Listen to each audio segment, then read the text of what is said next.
Zero point, start again. Unknown way, just find new light. Morning comes, pure white. Great unlearning, tides turning straight. Spring wide away, great unlearning, so burning.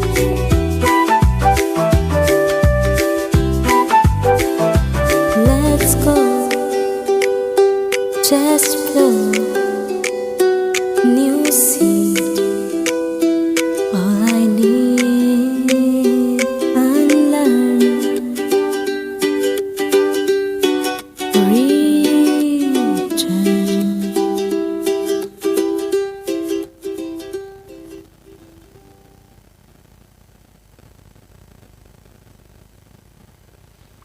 Om Shanti.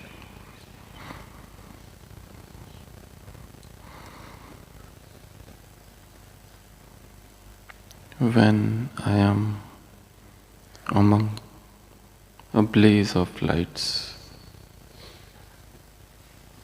when I am among a blaze of lights with tawdry music and cigars and women dawdling through delights and officers in cocktail bars, sometimes I think of garden nights and elm trees nodding at the stars. I dream of a small firelit room with yellow candles burning straight and glowing pictures in the gloom, and kindly books that hold me late. Of things like these I choose to think when I can never be alone. Then someone says, "Another drink?" and turns my living heart to stone.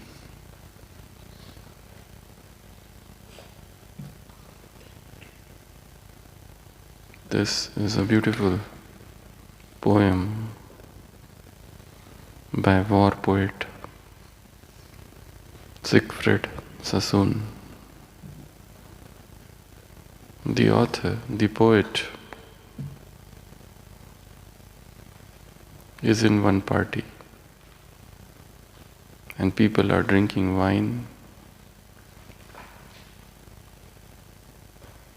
The soldiers are there, they are enjoying a night party. There is loud music. Women are moving here and there in delight.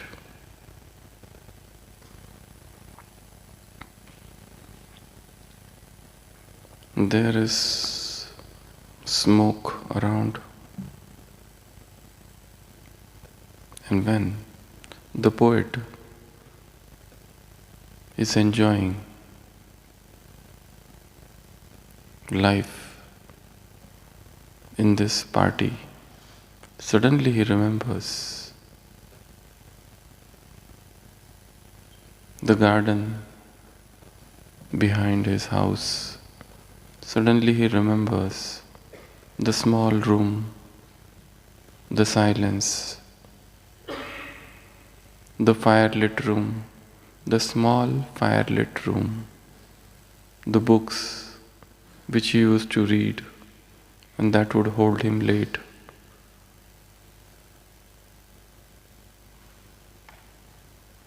He remembers those trees, the elm trees that appear to touch the sky, nodding at the sky. On one side is music, on one side are women, party, cocktail, wine, smoke, cigar, and suddenly he remembers his small room, and suddenly he remembers the silence, those trees, that sky, those stars, those books. And when he is trying to remember all this, suddenly somebody and turns my living heart to stone. And the poet says, my living heart is deadened.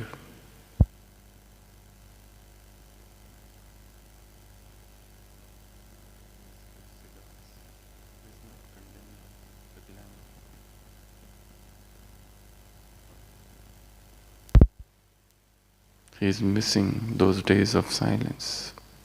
He is missing those books. He is missing that simplicity of life, that candlelit small room, the garden, the trees. So there is a split, outside living and inside living.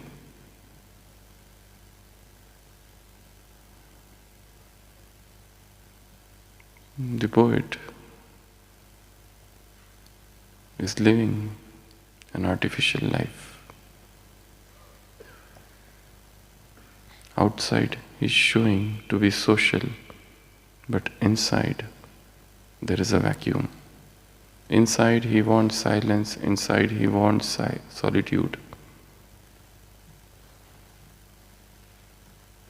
That incognito life, away from all the limelight.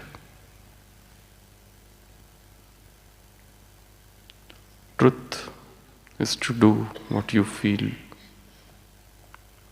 Truth is to speak what you feel is right.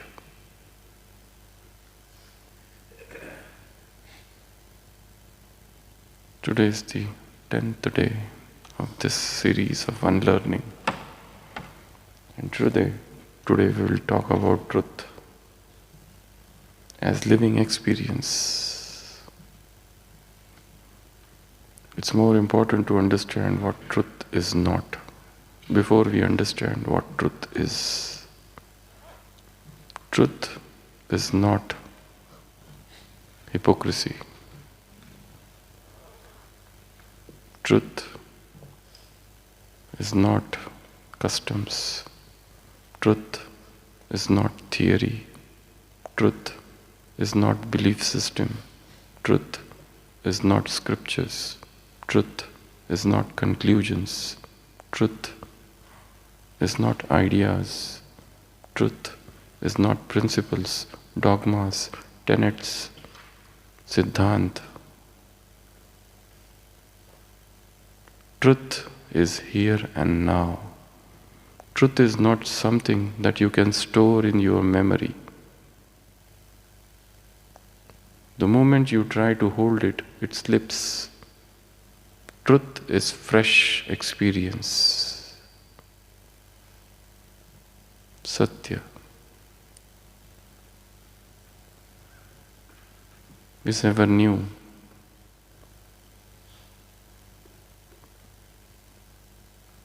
Truth is honesty.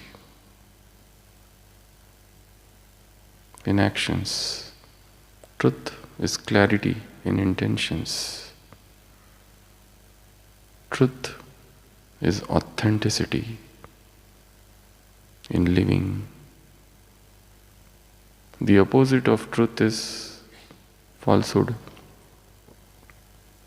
hypocrisy.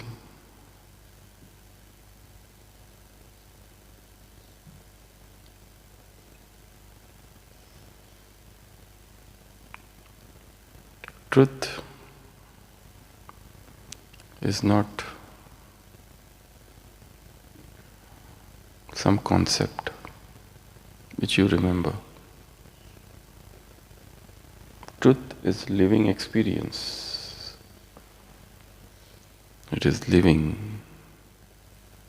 It is not dead.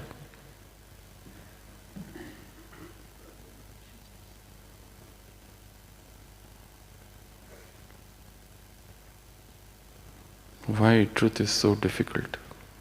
Because concepts are easy. Belief systems, you can accept something and live quite easy. But truth is a dangerous experience. Truth, you have to change your concepts. Truth, you have to become vulnerable. Truth, for truth, you have to live it.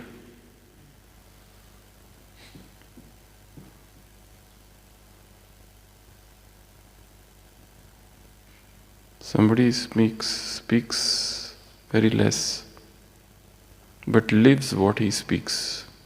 Another person speaks very beautifully, but it is not in his life. And that is hypocrisy.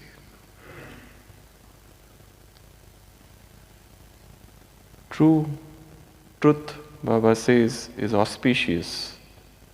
And truth is beauty, Sundaram and Shubh, Shivam.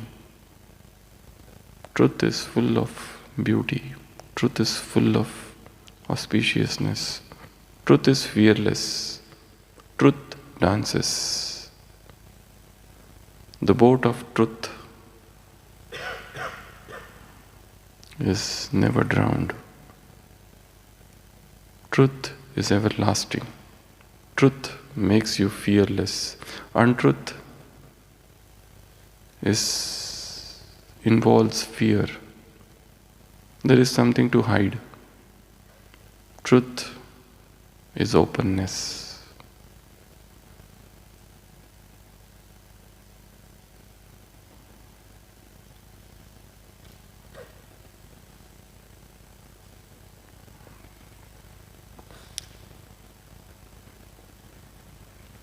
Truth is not something you read. Truth is not something you think. Truth is something you live. Truth is not about giving flamboyant speeches, discourses, classes. Truth is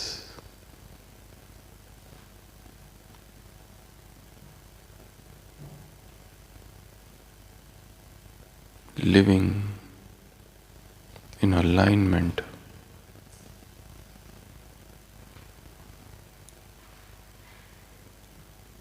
If there is a split outside living and inside living,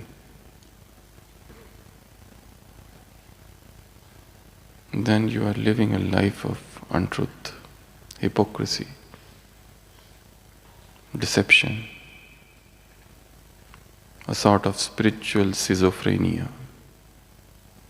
Outside you show to the world you are very happy, but inside there is a sorrow, there is grief, there is suffering. Outside you show to be a moral person, spiritual person, but inside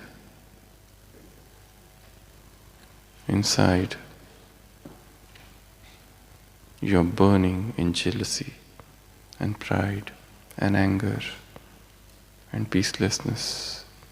Outside you show to be honest, but inside there is deception. Baba calls them dangerous personalities.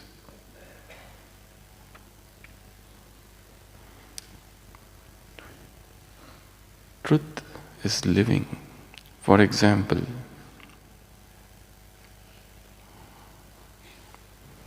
you are hungry and somebody gives speech on food. Will that satisfy the hunger? Hunger will go only when you eat. Truth is the food that nourishes the inside being.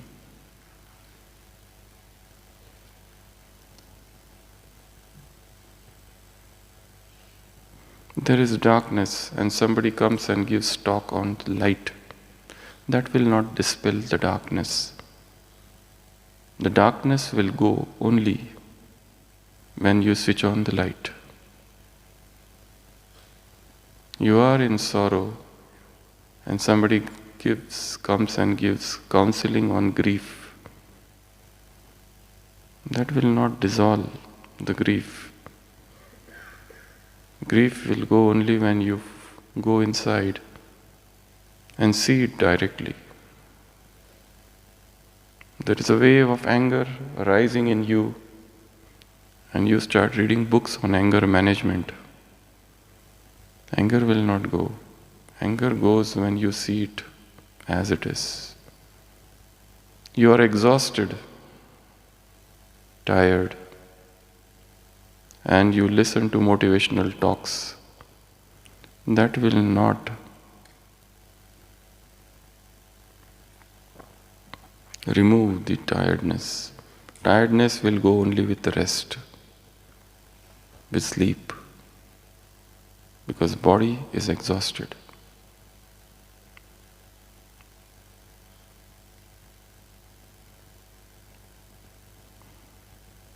You read about love, the philosophy of love, but that will not give rise to love. Love will happen when you care, when you give attention, when love becomes the mantra of life, when love becomes the goal of life, when the heart is suffused with love, when the heart is drenched in that love, then the love will happen. Love is not philosophy nor theory. Love is living experience. Love is living truth.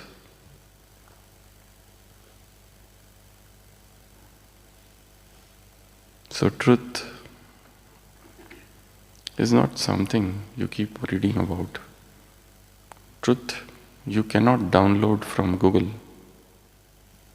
It is ungoogleable.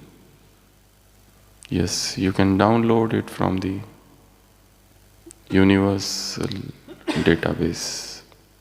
God is the ocean of truth. The moment you connect to Him,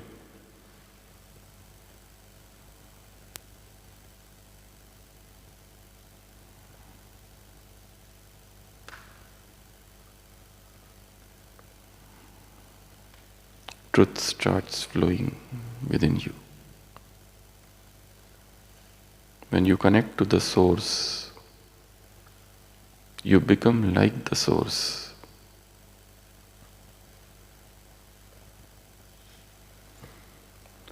So these are the three ways. Speak only what you live.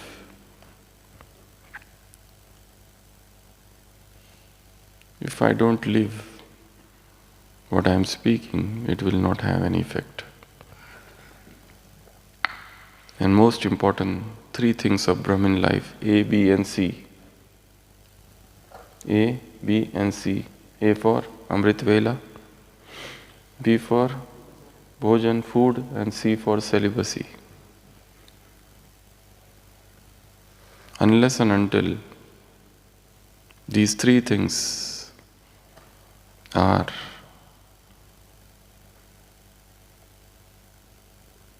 in your life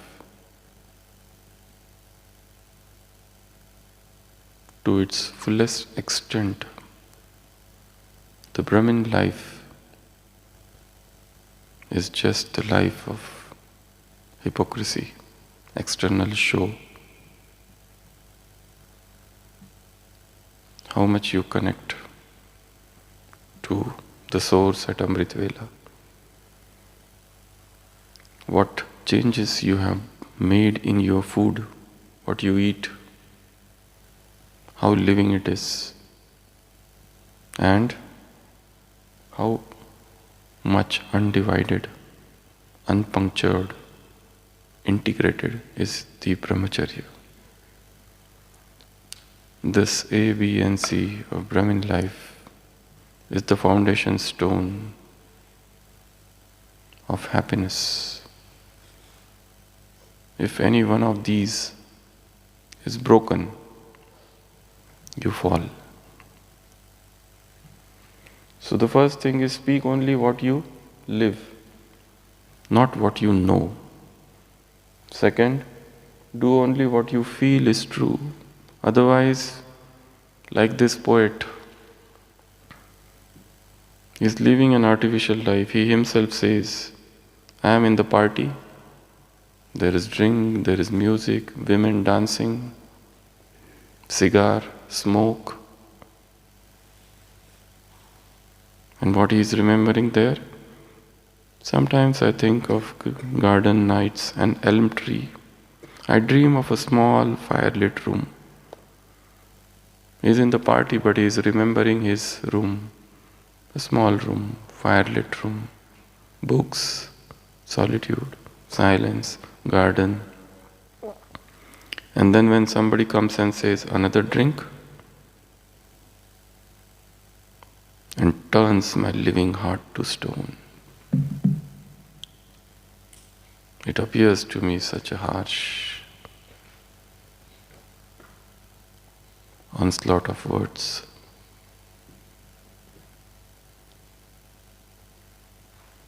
So, do only what you feel is true.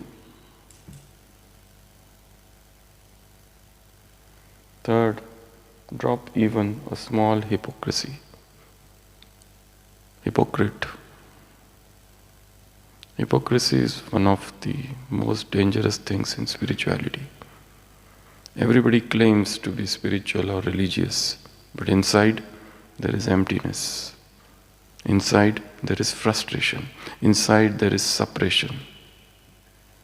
And because of this suppression, there is so much confusion.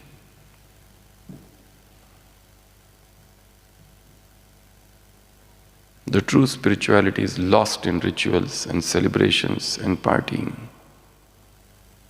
in speeches, in classes, in flamboyant programs and mega programs. Transformation is a silent process happening in solitude.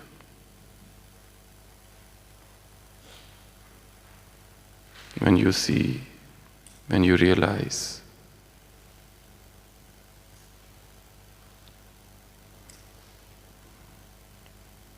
a man came to Buddha and he said, I want to hear something which is unhearable, unsayable, unspeakable. Buddha made him sit beside him. Buddha closed his eyes. Seeing Buddha closing his eyes, the man also closed his eyes. And they both sat together in silence with closed eyes for half an hour. Buddha's chief disciple Ananda was there, watching with curiosity. What's happening? The man came and said, I want to listen to something which is unsayable. And now they both are lost in silence, not speaking anything. After half an hour, the man opened his eyes and said, oh, I am so happy. I am going satisfied, fulfilled, thanks. And the man left. Ananda said to Buddha, Lord, what is this? He came and said he wants to hear something. He sat and he left, and that too satisfied. I am at my wit's end to understand all this. Absolutely confounded. Buddha said, Ananda, do you remember? in your childhood you used to like horses. They both were cousins. Ananda said yes. And Buddha said, there are different types of horses. The first type of horse is the horse that needs lot of beating and thrashing. Then it runs. The second type of horse just need tapping. And it starts running. The third type of horse, they need the sound of the whip. But there is fourth type of horse. They look at the shadow of the whip and they run. This man who came was like the fourth type of horse. He doesn't need much. I entered into silence and I tasted the emptiness within. He saw me and he entered within himself. And the conversation took place in silence. I didn't speak anything, he didn't speak anything. I entered into silence, my silence made him enter into the silence. And this is satsang, where silence meets the silence, where the speech becomes wordless, where silence becomes eloquent. Silence is the most fluent speech. And this silence is truth. So drop even one hypocrisy, something that we do just to show off. We want to justify, we want to show, we want to make people realize that we are spiritual.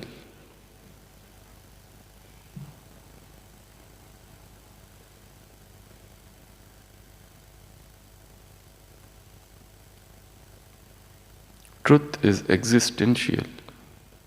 Truth is not about marketing. Truth is not about advertising.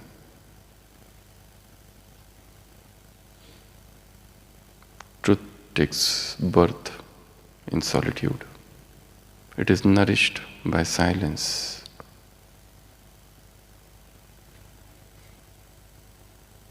It grows incognito. It doesn't need any validation. It has no desire to clarify. Truth is self-proven, swayam siddh.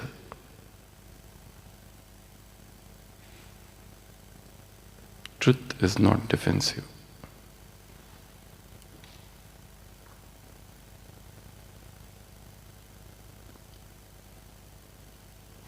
So whenever you see anything split in life, you think something but you do different things.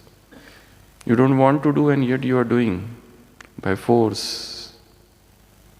That's spiritual schizophrenia. Truth is clarity. Truth is honesty. Truth is authenticity. Truth is alignment. These are the four definitions of truth. There is an alignment. Mind, speech and actions, behavior. Truth is clarity. Truth is authenticity. Truth. The truthful one dances, Baba says.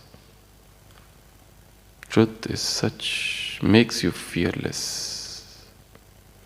So today's unlearning lesson is to make truth as a living experience, not as